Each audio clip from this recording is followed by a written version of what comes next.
Man City fans were once considered the best fans in English football, the most loyal, the most humble, the nicest and loudest. Suffice it to say that much has changed in football since then. But why? In the modern day, City fans are called plastic. They are told they have no fan base and that they have no history. But is this really true? Is the opposite the case? Or is there some truth in both? Let's go back to 1992. The inception of the Premier League, and let's see what has happened since then. Manchester City was one of the founding members of the Premier League in 1992. It was not a club without its history either. At this point in time, Man City had won 9 major honours. That was considerably more than Chelsea, not too far behind Man United, but not on the level of clubs like Liverpool or Arsenal. In short, Man City was a respectable club. No one would be surprised if they improved and started winning trophies again, and no one would be surprised if they got relegated either. Neither were the case, however. Man City had a comfortable mid-table end to their season, and the fans were happy with what they saw. They had a higher average attendance than Arsenal, despite the fact that Arsenal was putting in title challenges and winning trophies at the time, as well as having a bigger stadium. But this was normal. After all, Manchester City fans were terribly loyal. Even though Man United won the league, Man City fans were happy as long as they could survive, at least for now. But all did not go well for Manchester City. In 1996, they were relegated to the first division. The football on display was horrid for Manchester City, and the defense was simply not there. Worse yet is that on the final day of the season, Man City had a draw to Liverpool. Despite this, Man City fans remained loyal, getting the highest attendance in the first division, despite not being able to get promoted again. The low point for Manchester City came in 1998, relegated again, but this was when Man City fans could prove their resilience and loyalty.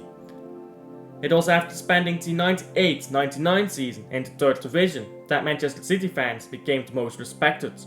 From the first division all the way down to the third, Man City rallied its fans.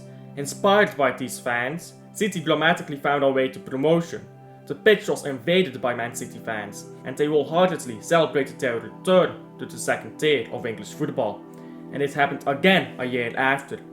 Man City was back in the Premier League, and few people were disgruntled about it. Most Premier League fans saw Man City as a little brother club, a club that had a dedicated following and occasionally played some nice football. Even Man United fans weren't too unhappy about it. Many United fans I knew growing up wanted Man City to stay in the Prem, just so they could beat us twice a year. And in all honesty, now I feel much the same about them. Manchester City went through some turbulent years of relegation, promotion and survival after this point. But that is not the point of this video. Rather, it is about the loyalty of Man City fans and how people came to view them so negatively. So what did happen? It was not because of the takeover, not immediately at least. There was some skepticism when Sheikh Mansour took over Man City, but there is always skepticism when a club gets a new owner. There was a sudden improvement in Man City's finishes, no doubt, aided by having a bigger budget to spend. And even when Man City won the FA Cup, no one really cared. It is not as today, where people actively got angry about it. People actually didn't care, to the point where they did not need to go to Twitter and say they didn't care, despite the fact they have written tweets about them all season long. And when Man City won the Premier League, there were angry Man United fans. There was skepticism about money spent, not so much that it broke the rules, but rather if it was actually okay. But largely, Premier League fans were happy. It was a new team to lift the trophy. It was a moment to humble the arrogant Man United fans, and it was refreshing to see a new winner. This did not last long, however. Every time Man City won a trophy, more people started to hate them. Win the league once and you're a fairy tale. Win it twice, you're getting annoying. Win it thrice, you're eating off my plate. Win it back to back while doing a domestic treble. Now you're getting cocky. It is true that Man City's fanbase incurred a massive growth in its time of dominance, but this is normal. Liverpool and Man United did not always have the massive fan bases they have today. It came about by winning trophies.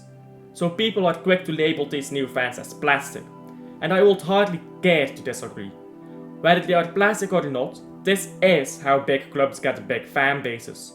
If Man City fans are plastic, then so are all big club fans. The elephant in the room would seem to be 115 charges, but this is not relevant to the video. Man City became hated long before the 115 charges were announced. They only exacerbated the issue. The truth is that Man City did gain a lot of new fans, and they gained them by winning trophies. The truth is not monotone, however. Many older Manchester City fans still remain. Man City has a fan base that remembers the third tier of English football, that was loyal from the depths of despair to the heights of ecstasy. At the end of the day, Manchester City is just another football club, with just another bunch of fans. Fans who are human. Fans who enjoy the same hobbies as you do, who like to listen to the same music and watch the same shows. This is often forgotten in football. Rivalries can exist between clubs, but you can still respect individual fans. Whether one respects Man City as an institution is irrelevant. Man City fans are still here to watch their team win trophies and court cases. For all we have suffered through, we still deserve to be the best cheaters in the end, and you can't compete, neither on the court nor on the pitch. Hello and welcome to the channel, and that is the end of the video here. The last part was obviously a joke, or maybe not. But yes, so Manchester City fans, we get a bad rap. Don't care too much about it, it's what I always say, but why do we get a bad reputation?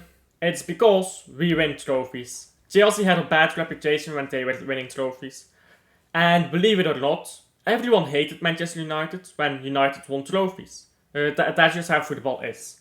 The reason why Manchester United doesn't get as much hate anymore, Liverpool doesn't get as much hate anymore because they got a lot of hate in the 80s and 90s, is because they don't win trophies anymore. This is what it's like being a big club.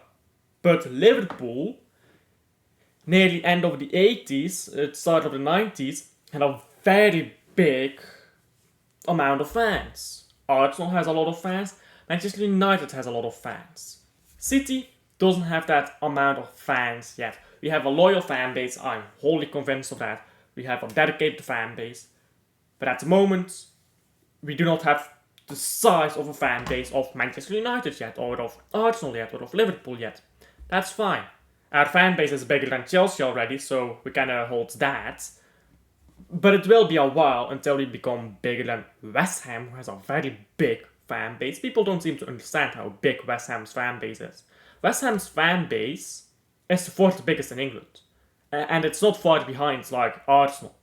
West Ham and Arsenal are very close together qua size of a fan base. People underestimate them, man. But we're not at the level yet of West Ham, Arsenal, Liverpool and Manchester United. They are just in their own tier. So when we get hate, it feels a lot more extreme than when Manchester United gets hate in the late 2000s. Because, oh yeah, they have a big fan base. But the hate Manchester United was getting in the early to mid 1990s, it would have felt similar if the internet existed at the time. As time goes on, let's say 10 years from now, Manchester City is winning like 2 and 3 league titles. Or no, even 1 and 2 league titles, yeah? So, the next 10 league titles, yeah?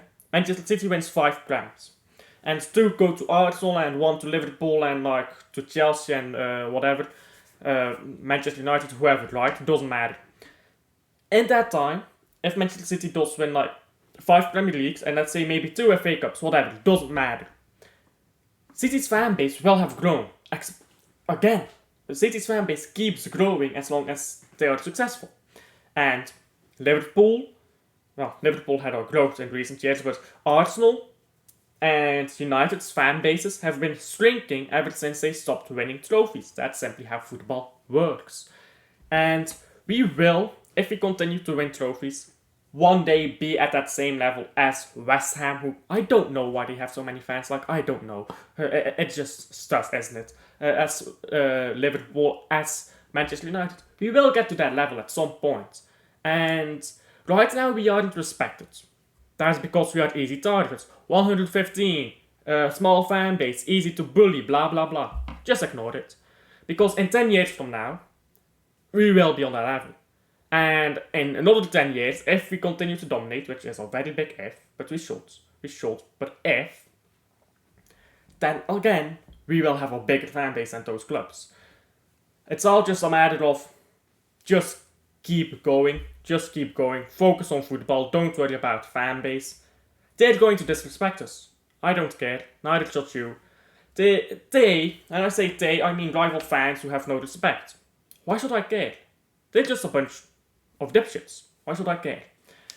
We are the best cheaters, we are the best on the football pitch, and that's sad. So thank you for sticking along to the end.